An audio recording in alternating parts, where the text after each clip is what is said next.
Welcome to chapter 17, Managing Change. Let's see what we're going to learn in this chapter. The major external and internal forces driving change, the different types of change, how to manage change resistance, which is present in every organization.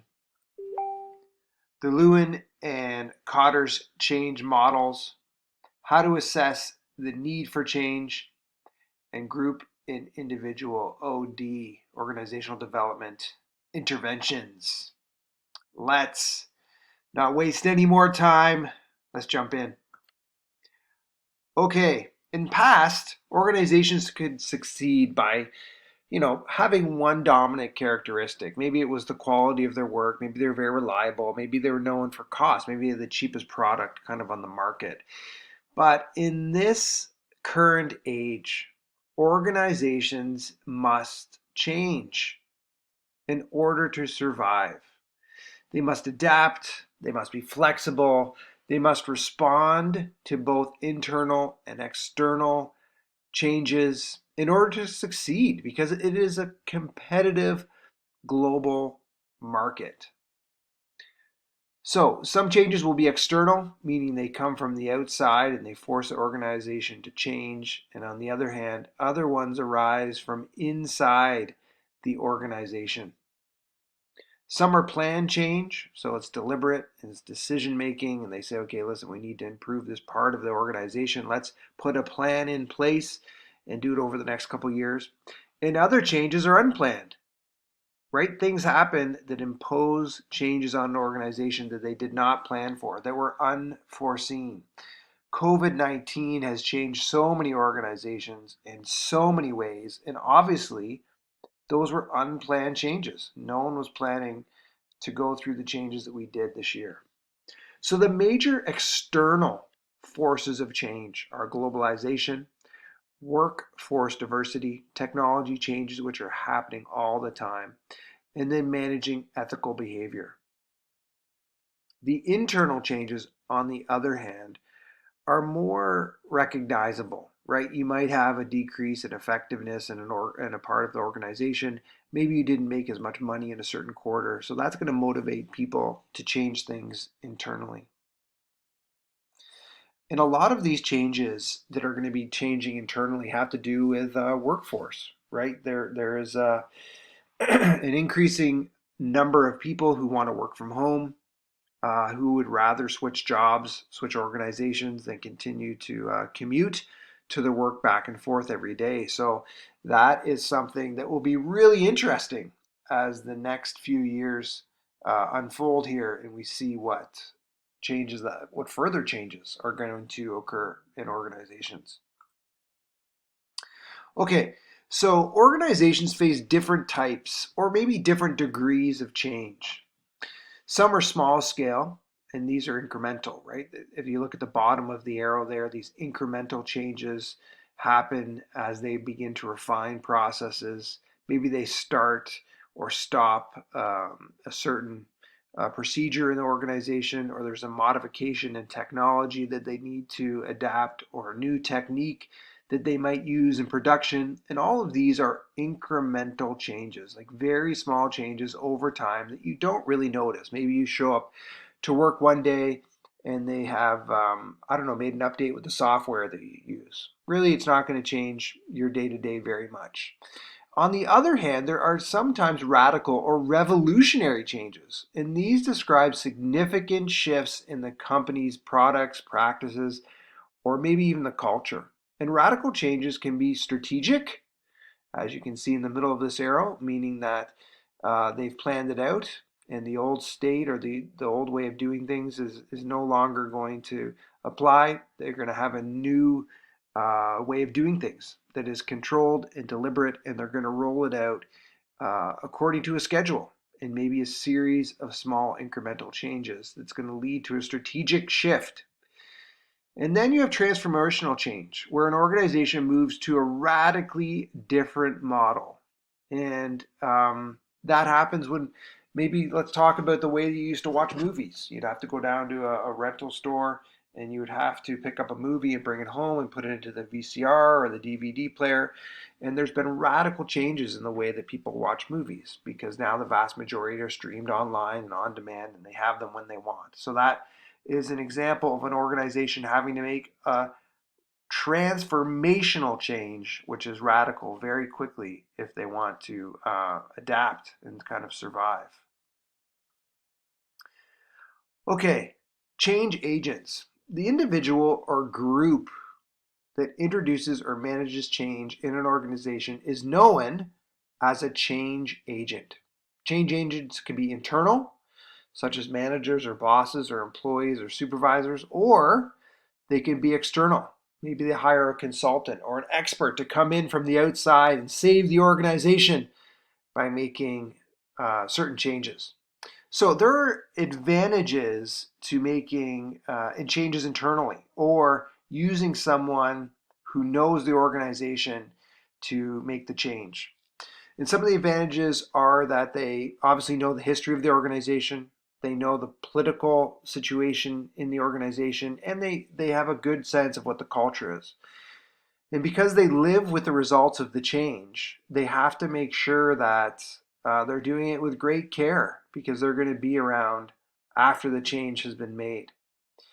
On the other hand, there's some disadvantages to an internal change agent, and that is maybe their bias about their decision. Maybe they have favoritism, they prefer certain departments or individuals, and they may make things a bit easier on them or get them a benefit that no other part of the organization has gotten.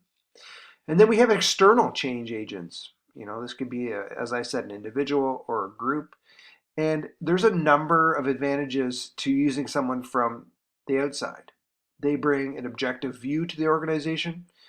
They may be preferred because they're impartial. And when an organization wants to, bring a new approach or a fresh perspective, it's important to choose someone who has no connection to people in the organization are worried about what people think. Some disadvantages, sometimes this can be expensive, hiring someone to come in from the outside.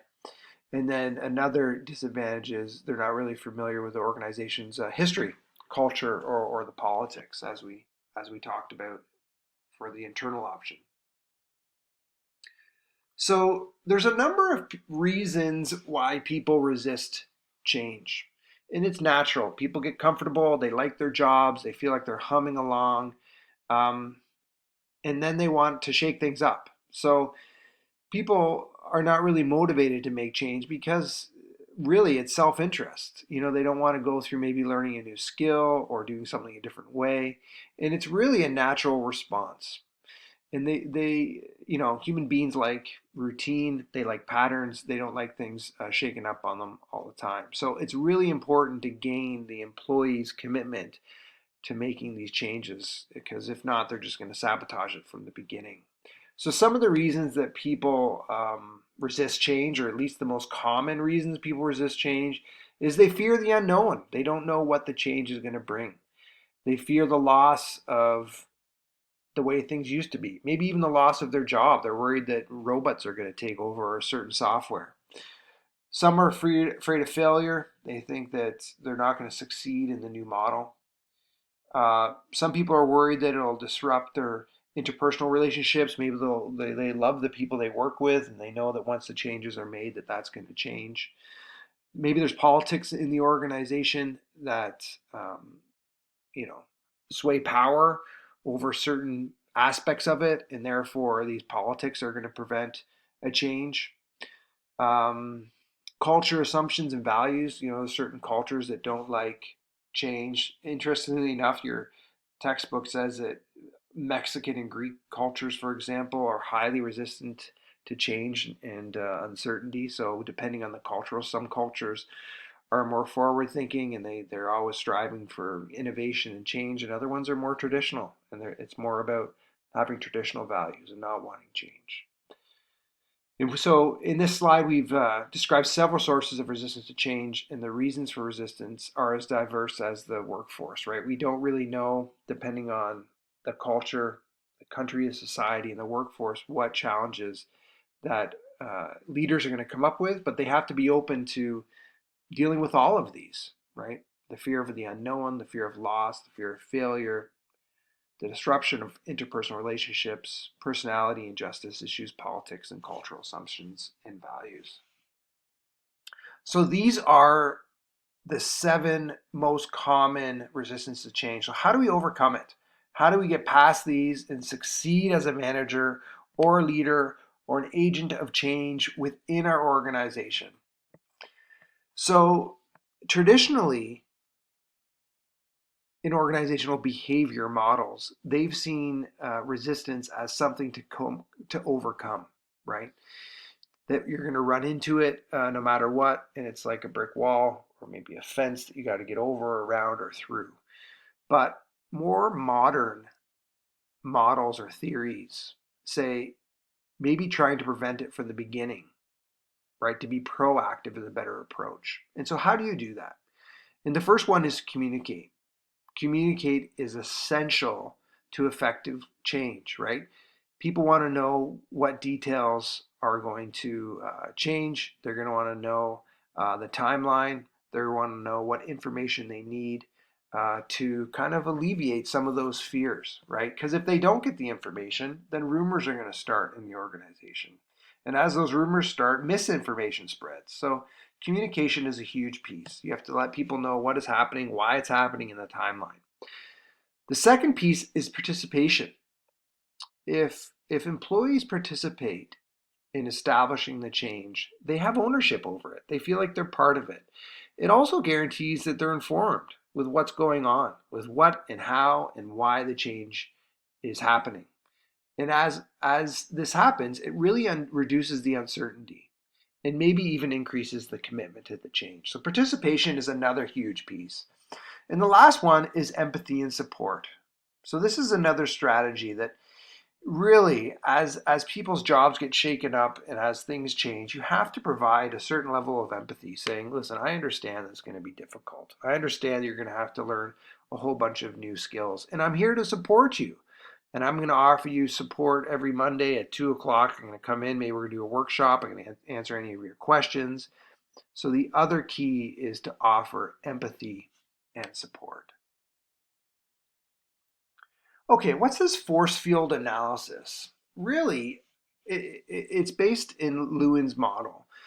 And it's called force field analysis of decisions that engage in exercise behavior. So the model contends that a person's behavior is a product of 2 opposing forces. One pushes them towards change, and the other one pushes them towards the status quo, like towards, staying the same. And so what they've done here is they've provided an example of losing weight or getting in shape, right?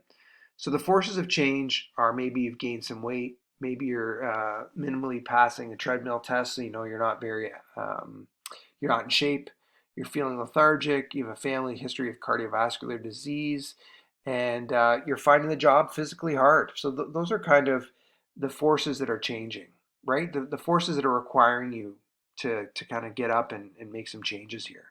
And then, of course, you have the forces that want to keep you where you are, right? I don't have enough time. I don't have access to exercise facility.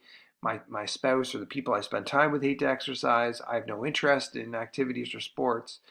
And maybe I made a grade D in physical education, so I don't really know a lot about it. So it's it's it's it's coming to an equilibrium between the forces of change and the forces of status quo to try to implement change within an organization. I love this exercise and getting in shape model or example. It makes the models really easy to understand. So this is an overview of his change model, right? And basically it is on this continuum, and it starts with unfreezing. So reducing the forces of status quo. So as we saw on this previous slide, here are all the forces of status quo. So the first step in his model involves reducing these forces of status quo. It's called unfreezing. And you do this by encouraging individuals to discard old behaviors and by shaking up the equilibrium to try to maintain that status quo. And from there, you move to the second step in the process, and that is the moving step, where change is implemented and new attitudes and values and behaviors are inserted, right? They replace the old ones. And then the last step is refreezing. It's the final step in the change process. In this step, there are new attitudes, new values, and new behaviors that are solidified, and then the change is made. Okay, what's Kotter's model? What is this thing? So John Kotter has described the model of change based on his research into reasons for why change is not successful. And according to Kotter, to implement change well, we need to work through these series of stages. We must go through each stage in this process, and we can't skip any of them if we want change to stick, if we want it to actually be implemented. So the first one is we need to create some urgency in the organization. Build a power coalition, right? People that kind of support us and believe in us. Create a vision to inspire people. Communicate that vision and enlist more supporters. Remove any obstacles. Generate short-term wins, right? Generate a little bit of momentum. Create change and anchor the change into the culture. So he argues you go through these 8 steps, and once you have gone through those 8 steps, you have a huge opportunity to make substantial change in the organization and hopefully improve it. Okay, so organizational develop, or OD, right? This is what we saw in the very first slide when it talked about this being part of the chapter. And what is OD, or organizational development? It is a systematic approach to organizational improvement that applies behavior science and research in order to increase an individual and organizational well-being and effectiveness. So the first thing you have to know is it's a systematic and planned approach based on research and best practice. The second one is you have to know that there's a lot of theory and research involved in making these decisions. It's not just someone coming up with an idea off the top of their head. It is proven to change and be successful. And the third and final step or attribute of organizational development is that it's goal oriented, right? That you provide a goal and everyone tries to strive towards that goal. So there's 2 steps. The first one is the diagnosis, and that is really understanding the history, examining the structures and the processes of an organization, and exploring relationships and attitudes, and then analyzing and drawing conclusions. That's the first one. The second part is a needs analysis. What does the organization need in order for this change to be substantial and kind of be solidified? And this is an analysis of the skills and competencies of the employees and the people who work in the organization. And once you have an idea of what support they need, what skills they need to develop, then you can provide that empathy and support that we talked about in the previous slide. Okay, so here's group organizational development interventions. Some organizational development methods emphasize changing and improving the organization as a whole or changing the work within the organization. Models categorize the changes through surveys, management, product and service quality, team building, and process consolidation. So the first step is survey feedback, and this is widely used to try to gather feedback from people in the organization to understand what is going on, like what is currently happening, right? And they do this anonymously so people can be honest, and they let the management or the change agent individuals know what the current status is. And then we have management by objectives, or MBO, and it involves a joint goal setting between employees and managers. So once they've done the survey, they get together and they say, okay, let's come up with some goals and some objectives, what we're trying to change and what we need to improve. Then we have the quality programs, and these are programs that embed product and service quality excellence into the organizational culture. After that, it goes into team building, and we all know what team building is. And then the last piece of organizational development interventions is process consolidation. You develop those new processes, and then you consolidate them, streamline them, and make sure that they're running effectively. Okay, individuals in organizational development interventions. So this is group, right? This is talking about ways that group interventions. Now we're moving on to individual. So the key question that needs to be addressed is what knowledge and skills, maybe even abilities, are necessary for people to succeed, for people to be effective at their job. And these are the various ways that you develop an individual. There's skill training, there's leadership training, executive coaching, maybe you're redesigning the jobs, and health promotion. Once you've implemented these 5 strategies, that is what helps an individual, right? An individual employee develop and improve. Okay, there was a lot there to unpack. I'm hoping that most of it was straightforward. Please, as always, do some more digging in your textbook. It'll give you a bit more context and examples of the concepts that we have covered. If you have any questions about management and managing change, please don't hesitate to reach out and ask, and have yourself a great rest of the day.